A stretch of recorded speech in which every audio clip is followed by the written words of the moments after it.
그런데 그 하나님의 나라를 소망하며 살아가는 것 좋은데 그 나라가 올 것이라는 확신이 있긴 한데 지금이 너무 힘들다면, 지금 내가 살아가는 내 삶이 너무 어렵다면, 지금 내가 고통받고 있다면 과연 그 하나님의 나라를 바라보면서 그 모든 것들을 견디고 이겨낼 수 있을까?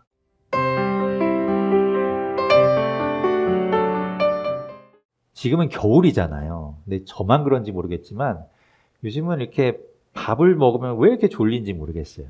봄도 아닌데 무슨 충곤증도 아니고 좀 많이 먹었다, 좀 과식했다 싶으면 여지없이 막 졸음이 쏟아지는 것 같습니다. 그래서 우리는 졸릴 때 커피를 마시죠. 잠을 쫓으려고 커피를 마십니다. 커피 안에 들어있는 이 카페인 성분이 우리 정신을 좀 맑게 해주고 잠을 쫓아주기를 바라면서 마시죠. 어제 저녁도 좀 많이 먹었어요. 어제 저녁도 좀 많이 먹어서 다시 이제 말씀을 준비하려고 또 책상 앞에 앉아 있는데 또 여지없이 졸음이 막 몰려왔습니다. 그래서 이제 커피를 마셨는데 정말 특이한 경험을 하게 되었어요. 정말 깜짝 놀랐는데 커피를 입에 물고서 졸은 거예요. 그래서 제가 스스로 이렇게 깜짝 놀라갖고 막 이렇게 뱉어갖고 막 커피를 뿜고 그랬습니다. 좀 희한한 일도 다 있더라고요. 저 혼자 참 웃기는 상황이라 야 어떻게 커피를 물고 졸을 수가 있냐 이렇게 생각했는데 한편으로는 오늘 이야기와 이렇게 연결이 되는 것 같더라고요. 우리가 일상의 시간 속에서 늘 깨어 있고 싶어 하잖아요.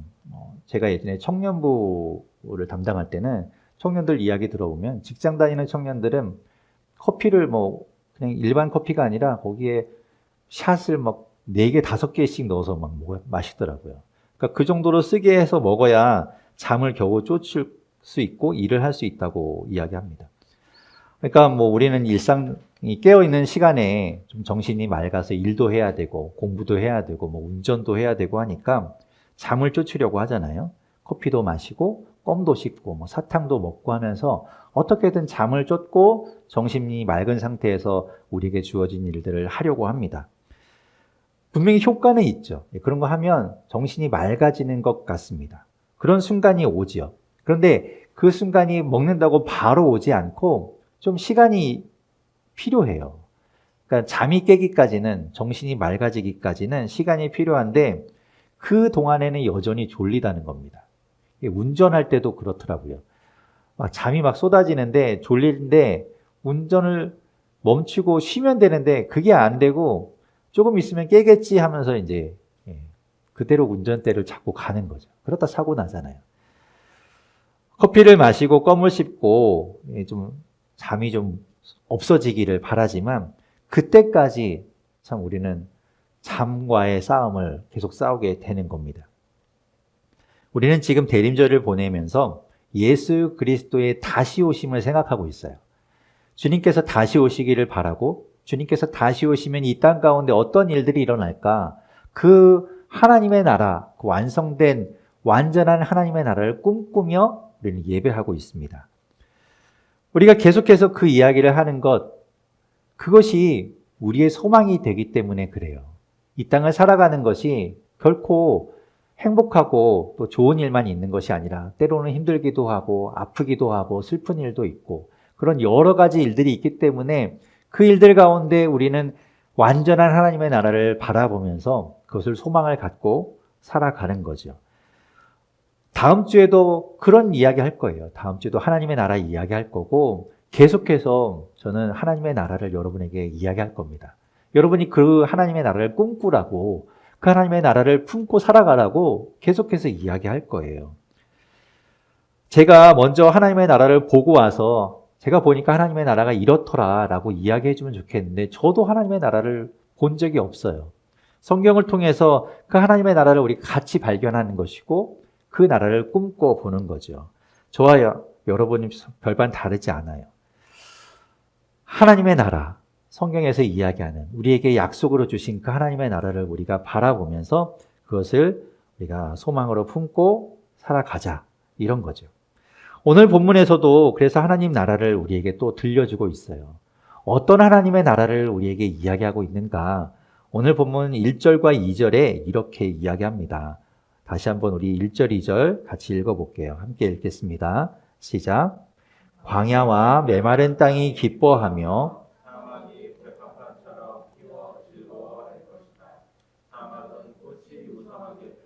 크게 기뻐하며 즐겁게 소리칠 것이다. 레바논의 영광과 갈멜과 샤론의 영화가 사막에서 꽃피며 사람들이 주님의 영광을 보며 우리 하나님의 영화를 볼 것이다. 아멘. 무엇을 이야기하는가 하면요. 땅이 회복된다고 이야기해요. 땅이 회복돼요.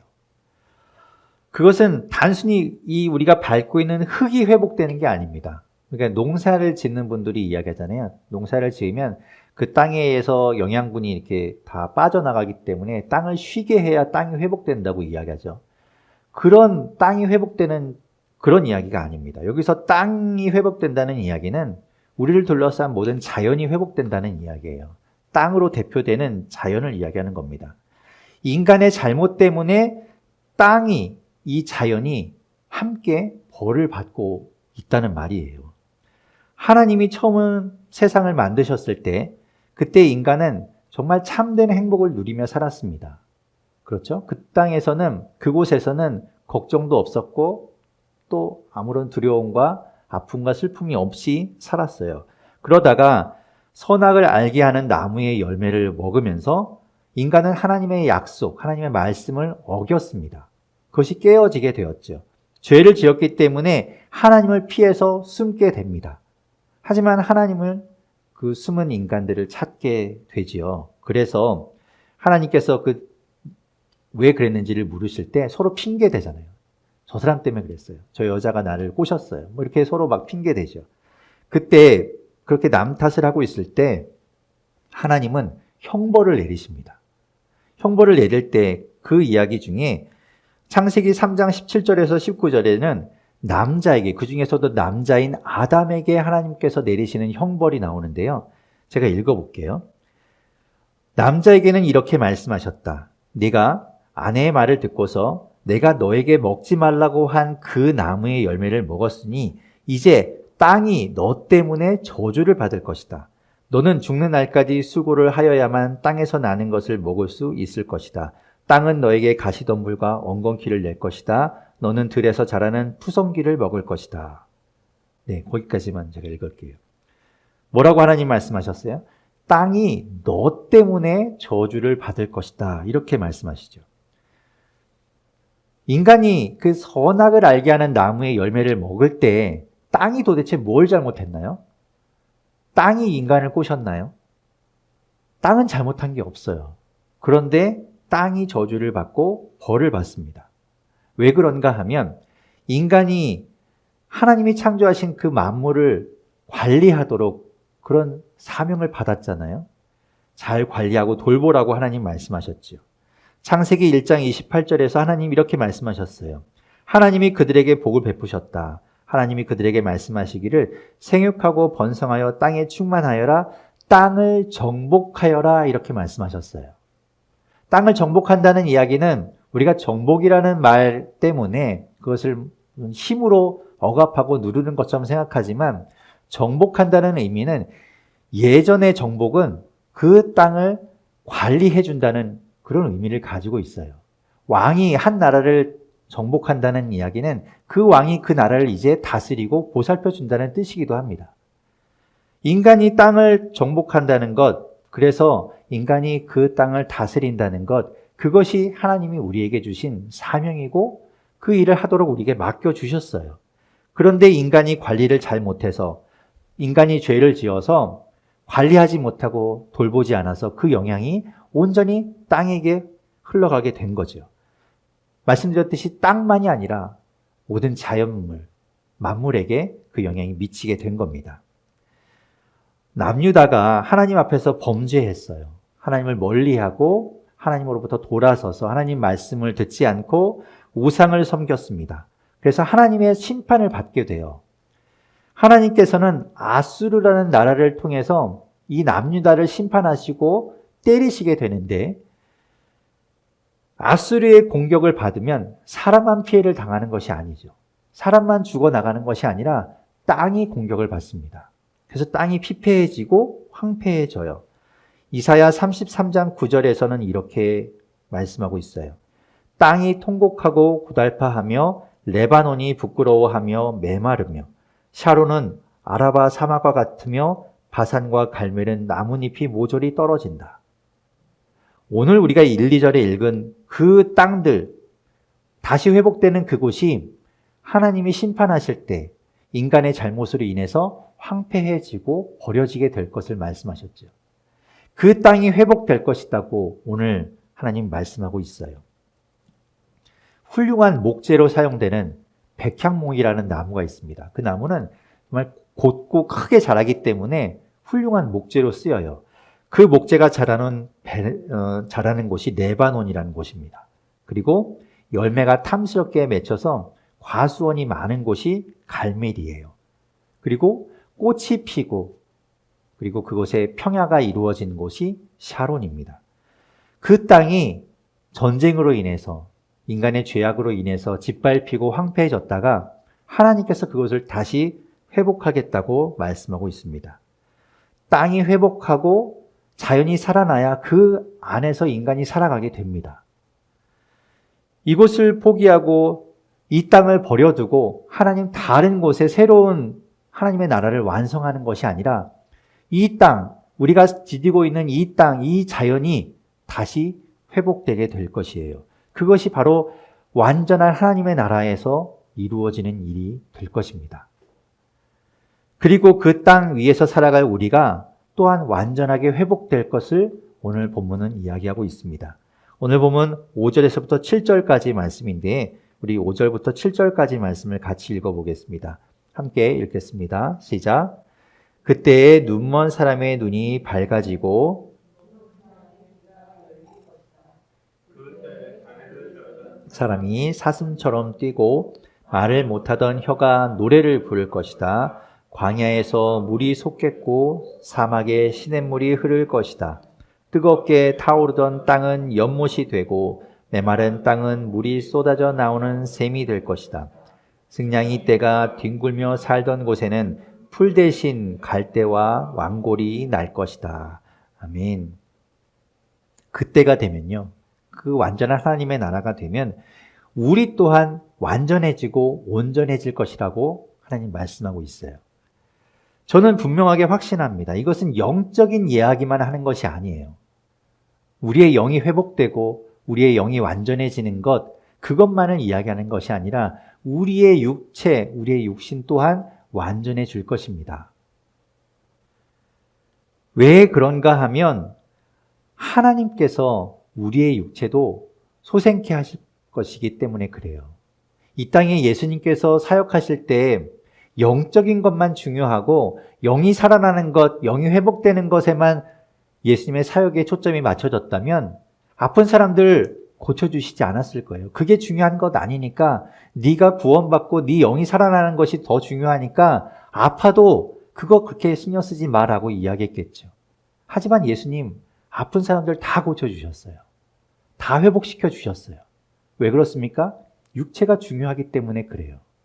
그래서 하나님 나라를 가르치셨고 모든 약한 것, 모든 아픈 것들을 고쳐주셨습니다.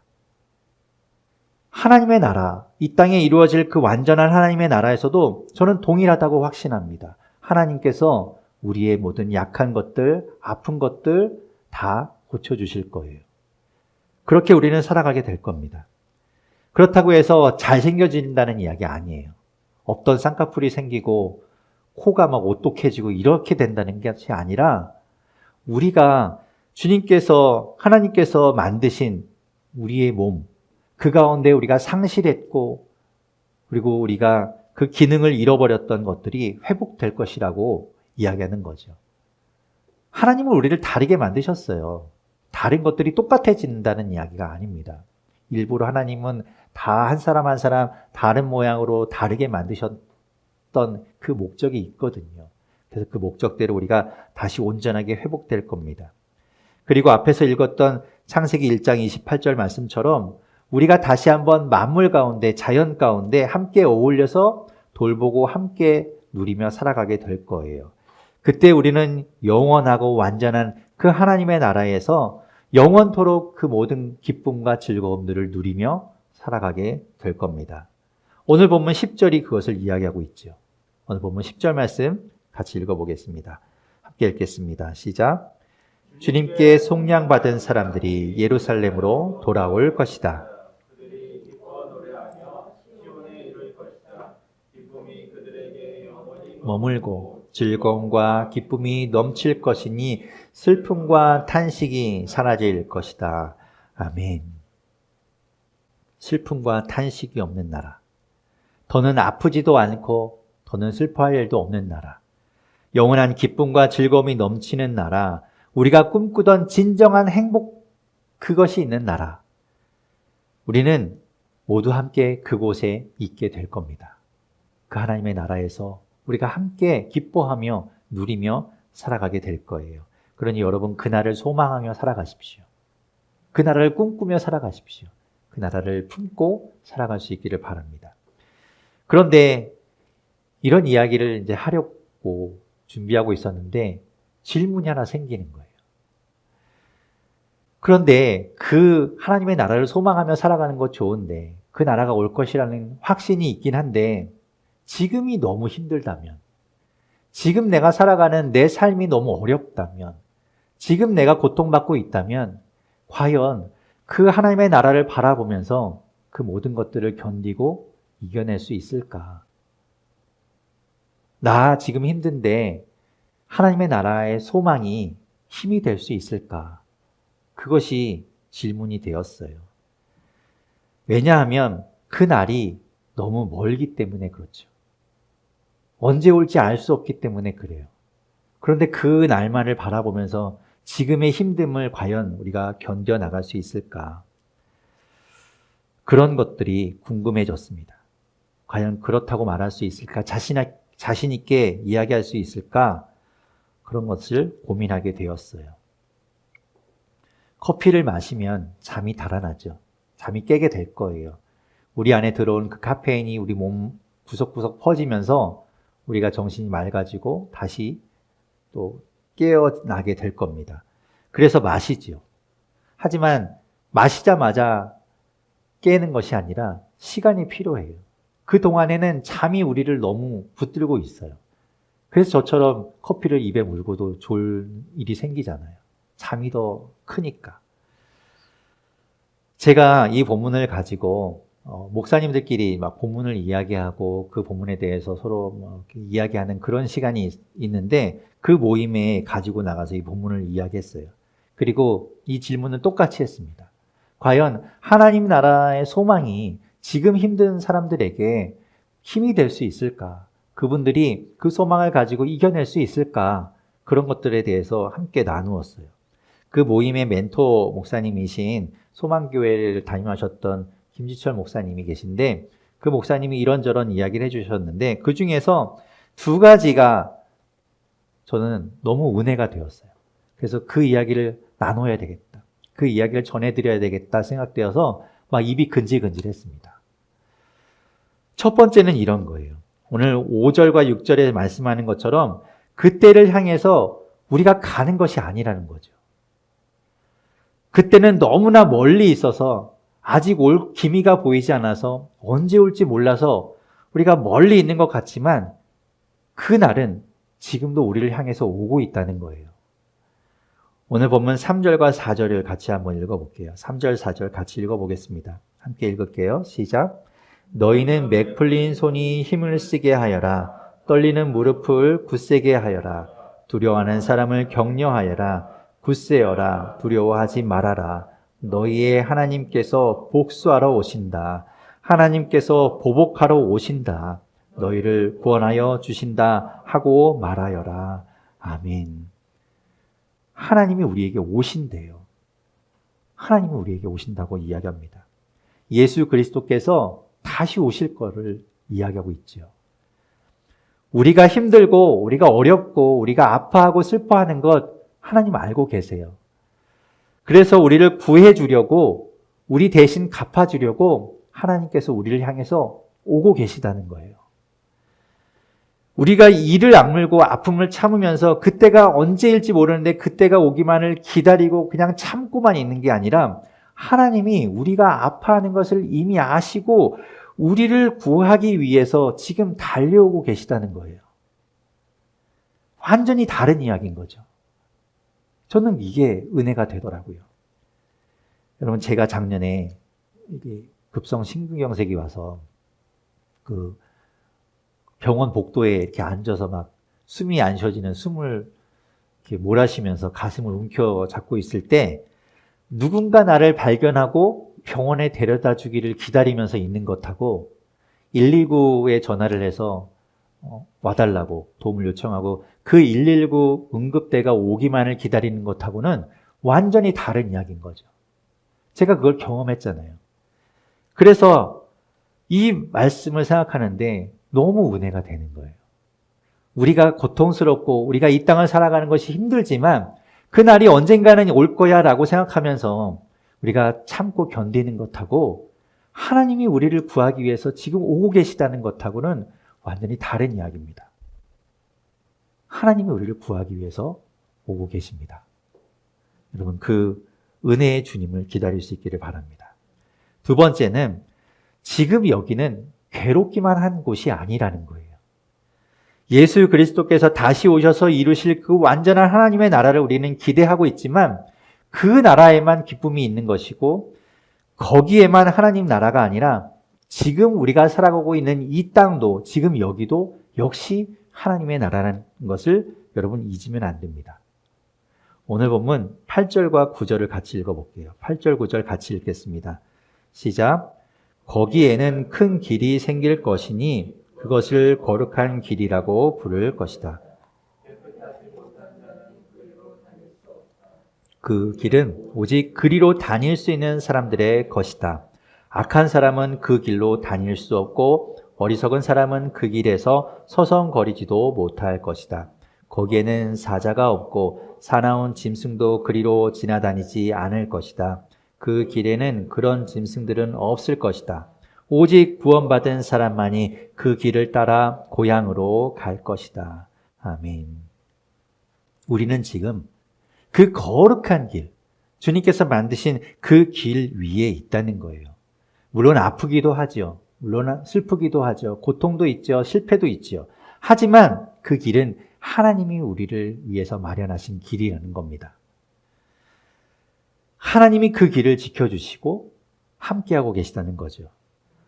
아무나 그 길을 가는 것이 아니에요. 구원받은 사람만, 예수 그리스도를 믿고 하나님 앞으로 나아가는 그분을 기대하는 사람만 갈 수 있는 길입니다. 아직 그렇지만 완전하지 않아서 때로는 덜컹거리기도 하고요. 때로는 움푹 파인 곳도 있지요. 하지만 그렇다고 해서 그 길이 하나님의 나라로 가는 길은 아니다라고 말할 수 없습니다. 길이 아닌 곳에는 더 큰 웅덩이도 있고요. 비가 오면 빠져서 다니지 못하는 그런 진흙밭도 있고 바위도 있고 울퉁불퉁한 정도가 아니죠. 그런 길에 우리가 있는 것이 아니죠. 하나님은 우리를 위해서 길을 마련해 놓으셨습니다. 그 거룩한 길을 지금 우리는 가고 있는 거예요. 그 길로 인도해 주시고 우리를 지켜주고 계십니다. 그러니 그것이 또한 우리에게 은혜가 되는 거죠. 힘들지만 이 또한 주님이 우리를 위해서 마련하신 길이라는 겁니다. 우리는 하나님의 나라를 그리며 꿈을 꿔야 돼요. 예수 그리스도께서 다시 오셔서 이 땅에 이루실 그 완전한 하나님의 나라를 소망할 수 있기를 바랍니다. 그렇다고 해서 그 때와 거기를 바라보면서 지금 여기에서 무작정 힘들지만 견디라고 말하고 있지 않아요. 지금 여기에서도 우리는 하나님의 나라를 살고 있다는 것 잊지 마시기 바랍니다. 하나님 우리와 함께하고 계세요. 다만 완전하지 않기 때문에 아프기도 하고 슬프기도 하고 실패도 있을 뿐이지요. 그러나 기억하십시오. 주님이 지금도 우리에게 오고 계시다는 거예요. 우리를 구하기 위해서. 그리고 주님이 만드신 그 거룩한 길로 우리를 지금도 이끌고 계시다는 것. 그것을 잊지 마시고 그것이 힘이 되어서 하나님의 나라를 소망하며 살아가는 저와 여러분 될 수 있기를 바랍니다.